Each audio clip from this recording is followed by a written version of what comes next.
सपना देखो मत। वैसे भी मैं तुम्हें बाल काटने ही नहीं दूंगी, डर जो लग रहा है। समय और मुस्कान की शादी को कुछ साल हो चुके थे।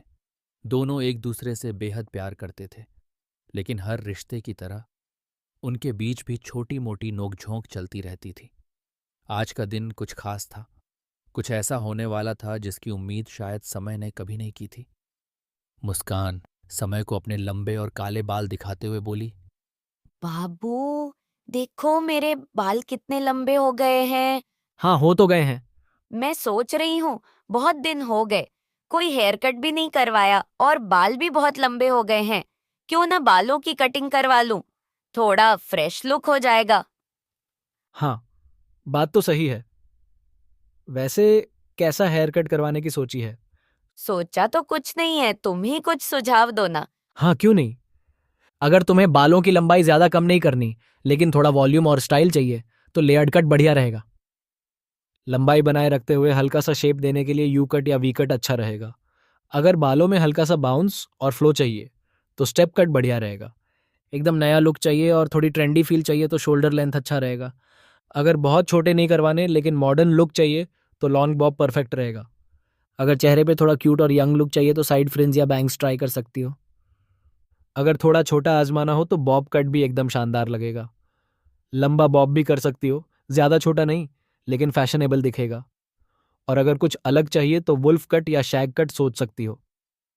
थोड़ा बिखरा बिखरा, थोड़ा कूल। और हाँ, अगर पूरा बदलाव चाहिए तो पिक्सी कट भी जबरदस्त लगेगा। अब बताओ, इनमें से कोई पसंद आया या कुछ और बताऊं? बाप रे, इतनी सारी वैरायटी जानते हो तुम। पिछले जमाने में नाई थे क्या? हा हा हा। हाँ, शायद पिछले जन्म में हेयर स्टाइलिस्ट था, लेकिन इस जन्म में सिर्फ तुम्हारा पर्सनल स्टाइल एक्सपर्ट हूं। ओहो, इतना ज्ञान है तो दुकान खोल लो। पति हेयर सैलून, पति सेवा एकदम फ्री। हाँ हाँ हाँ, दुकान खोलूं या नहीं, लेकिन तुम्हारे बालों की कटाई मैं ही कर देता हूँ। कैची लाओ। हाय राम, तुमसे बाल कटवाए तो सर के ऊपर नाई की दुकान ही लिखवाना पड़ेगा। अच्छा, अगर इतना कॉन्फिडेंस है तो ठीक है, चैलेंज ले लो।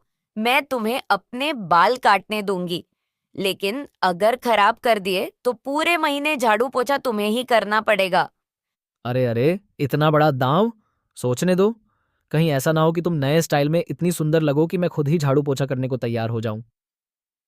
वाह, मतलब गड़बड़ करोगे और बहाना भी तैयार है। चलो अब बताओ, कौन सा हेयर कट देने वाले हो? अच्छा चलो, मान लिया, लेकिन एक शर्त मेरी भी। अगर मेरा दिया हुआ हेयर कट तुम्हें अच्छा लग गया, तो पूरे महीने मुझे मसाज देनी पड़ेगी। हाँ, सपना देखो मत। वैसे भी मैं तुम्हें बाल काटने ही नहीं दूंगी, डर जो लग रहा है। अरे, तो फिर चैलेंज क्यों दिया? अब डर गई?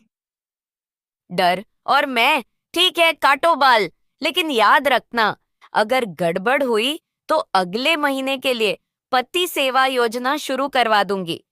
अरे यार, ये तो बड़ा भारी खतरा मोल ले लिया मैंने। ठीक है, चलो काटता हूं। तुम तैयार होकर आओ।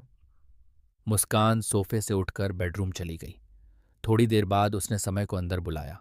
जैसे ही समय ने मुस्कान को देखा, उसकी आंखें हैरानी से फैल गईं। मुस्कान बिल्कुल वैसे ही तैयार हुई थी जैसे किसी पार्टी में जाने वाली हो। उसने काले रंग का deep neck one length top पहना हुआ था, जो उसे पहले से भी ज्यादा आकर्षक बना रहा था।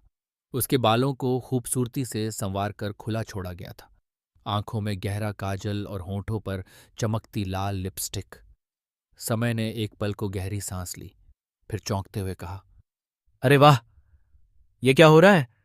तुम तो ऐसे तैयार हुई हो जैसे अभी रेड कारपेट पर चलने वाली हो। यार, वैसे भी जब पार्लर जाती हूँ तो अच्छे से तैयार होकर ही जाती हूँ, और आज का दिन तो वैसे भी खास है। अच्छा, और क्या खास है?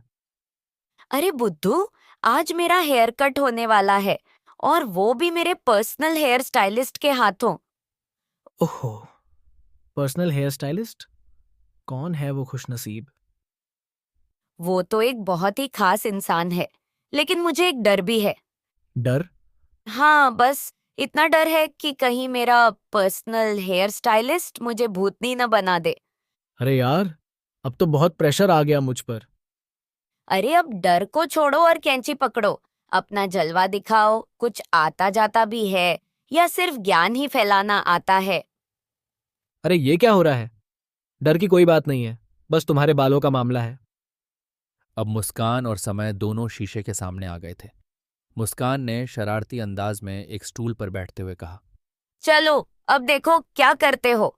मुझसे ज्यादा परफेक्ट लुक चाहिए तो काम चालू करो। समय ने एक पल सोचा और फिर जल्दी से बेड की चादर को उठाया। वह चादर मुस्कान के गले में बांधकर उसे पूरी तरह से उसके शरीर के चारों ओर लपेटने लगा, ताकि जो भी बाल गिरें मुस्कान के कपड़े खराब न हो जाएं। मुस्कान ने चौंकते हुए कहा। ये क्या कर रहे हो तुम? मुझे ऐसा लग रहा है जैसे मैं किसी शादी में सजने जा रही हूँ। अरे क्या करूं? तुम्हारे बालों का ध्यान रखना जरूरी है, नहीं तो फिर पति सेवा योजना में तुम्हारी शिकायतें बढ़ जाएंगी। मुस्कान ने हल्की सी हंसी के साथ चादर को अपने गले से हटा दिया और कहा।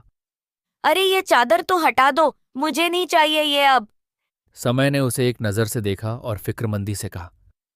पर तुम्हारे कपड़े खराब हो जाएंगे अगर चादर हटा दी तो। मुझे तुमसे ज्यादा तुम्हारे कपड़ों की चिंता है। मुस्कान ने हंसते हुए उसके चेहरे को देखा और फिर शरारत से कहा। कोई बात नहीं, वैसे भी हेयर कट के बाद कपड़े तो तुम ही धोने वाले हो। समय एक पल के लिए चुप हो गया, फिर मुस्कान के इस मजाक पर जोर से हंसा। वह जानता था कि इस हेयर कट के बाद उसे कितनी सारी जिम्मेदारियां निभानी थीं। समय ने एक गहरी सांस ली और मुस्कान के पीछे खड़ा हो गया। शीशे के सामने बैठी मुस्कान अपने घने लंबे बालों को हल्के हाथों से सहला रही थी। समय ने मुस्कान के बालों को दोनों हाथों से पकड़कर ऊपर उठाया। उनकी मोटाई और लंबाई को महसूस करते हुए हल्का सा मुस्कराया। समय ने अपनी उंगलियों से मुस्कान के बालों को संवारते हुए धीरे से पहले सेक्शन को पकड़कर कैंची चलाई। स्निप स्निप बाल कटने की हल्की आवाज आती है, जैसे पहली बार कोई लंबी लट नीचे गिरी हो। मुस्कान ने शीशे में अपनी कटी हुई बालों की लट को देखा और उसकी आंखें हल्की सी चौड़ी हो गईं। हे भगवान, ये सच में हो रहा है? उसने मुस्कान के घने रेशमी बालों को एक बार फिर कोमलता से कंघी किया। बालों की मोटाई इतनी थी कि एक बार में काटना मुश्किल हो रहा था। समय अब पूरी तल्लीनता से मुस्कान के बालों को शेप देने में लगा था। उसने कॉम्ब से बालों को सुलझाया और समय ने मुस्कान के बालों को अपने हाथों में महसूस किया। फिर उन्हें कंघी से सीधा किया और कंधों से करीब 2 इंच नीचे कैंची को संतुलित रखते हुए एकदम स्ट्रेट चलाने लगा। स्निप स्निप बाल कटने की धीमी लेकिन गहरी आवाज कमरे में गूंज उठी। चूंकि बाल घने और लंबे थे और कैंची छोटी, इसलिए समय को थोड़ा थोड़ा करके एक सीधी लाइन में काटना पड़ा। जैसे ही एक मोटा सेक्शन कटा, करीब 20 इंच लंबे बाल नीचे जमीन पर गिर गए। लेकिन मुस्कान ने उन गिरे हुए बालों पर ध्यान नहीं दिया। उसका पूरा ध्यान सिर्फ समय और अपने बदलते हुए लुक पर था। उसके चेहरे पर एक अजीब सी एक्साइटमेंट थी, एक खुशी, एक नयापन महसूस करने का रोमांच। और बाल गिरते रहे, धीरे धीरे उसकी लंबाई कम होती गई। क्लिप से बालों को सेक्शन किया जाता है और कैंची लगातार चलती रहती है। ओहो, समय, क्या मैं सच में इतनी अलग दिखूंगी? अभी तो सिर्फ शुरुआत है, असली मेकओवर तो अब शुरू हुआ है। पीछे से स्ट्रेट कट देने के बाद समय ने अब फ्रंट सेक्शन पर काम शुरू किया। उसने कंघी से बालों को आगे की ओर लाया और परफेक्ट लेयर्स डालने लगा, ताकि मुस्कान का लुक और भी ट्रेंडी और मॉडर्न लगे। हर कट के साथ मुस्कान का लुक और स्टाइलिश होता जा रहा था। अब समय बालों के एक एक सेक्शन को बहुत ही बारीकी से स्टाइल कर रहा था। वह बार बार मुस्कान के बालों में कंघी फेरता, फिर अपने काम को ध्यान से देखता और दोबारा उसे और बेहतर बनाने में जुट जाता। हर स्ट्रोक के साथ मुस्कान की नई लुक की झलक उभरने लगी। मुस्कान के घने लंबे बाल अब छोटे होते जा रहे थे। हर बार कैंची चलती, एक नई लट नीचे गिरती। शीशे में मुस्कान अपनी बदलती हुई झलक को देख रही थी। मुस्कान शीशे में खुद को देख रही थी। उसकी आंखों में एक चमक थी। उसका लुक पूरी तरह बदल चुका था। समय अब आखिरी टच देने जा रहा था। उसने मुस्कान के टॉप हेड के कुछ बालों को धीरे धीरे उसके चेहरे पर गिरा दिया, जिससे उसका पूरा चेहरा ढक गया। अरे ये क्या कर रहे हो? मुझे कुछ दिख ही नहीं रहा। बस अभी जादू होने वाला है, तैयार रहो। समय ने कैंची को मुस्कान की नाक के ठीक ऊपर रखा और उसे धीरे धीरे बाईं ओर से दाईं ओर, लेफ्ट कान से राइट कान तक स्ट्रेट चलाने लगा। बाल धीरे धीरे उसकी गोद में गिरते जा रहे थे। जैसे जैसे कट पूरा होता गया, मुस्कान के चेहरे से गिरे बाल हल्के हल्के उसके गालों से चिपक गए, मानो वे खुद उससे अलग होने के लिए मना कर रहे हों, और बाल कटते रहे। समय ने बिना रुके कैंची को चलाना जारी रखा, बालों को छोटे छोटे टुकड़ों में काटते हुए उनका शेप और परफेक्शन एडजस्ट करता गया। धीरे धीरे फ्रंट बैंग्स की लंबाई मुस्कान की आईब्रो तक आ गई और आखिरकार कट पूरा हो गया। मुस्कान एक्साइटमेंट से शीशे में खुद को देखकर, ओ माय गॉड, ये मैं ही हूँ। जैसे ही फ्रंट बैंग्स पूरे शेप में आए, मुस्कान का चेहरा पूरी तरह से बदल चुका था। अब उसकी नई लुक और भी फ्रेश और स्टाइलिश लग रही थी। मुस्कान शीशे में खुद को देखकर खुशी से झूम उठी। समय थोड़ा इतराते हुए मुस्कान को छेड़ते हुए, समय थोड़ा इतराते हुए मुस्कान को छेड़ते हुए, और बोलो, तुम्हारे पति को हेयर कट देना नहीं आता? तो दोस्तों, इस तरह मुस्कान का मेकओवर पूरा हुआ। लेकिन क्या आपको लगता है कि मुस्कान को अपना नया लुक पसंद आया? क्या उसने वाकई पति सेवा योजना लागू कर दी, या फिर समय को मिली कोई स्पेशल मसाज सेवा? और सबसे बड़ा सवाल, क्या समय ने मुस्कान को कोई और नया फाइनल हेयर कट दिया? अगर आप ये सब जानना चाहते हैं तो कमेंट में पार्ट 2 लिखना न भूलें। जल्दी ही अगला एपिसोड आपके सामने होगा। तब तक के लिए अपने दोस्त और होस्ट रोमी को दीजिए इजाजत। Bye, take care. मिलते हैं अगले पार्ट में। Thank you very much.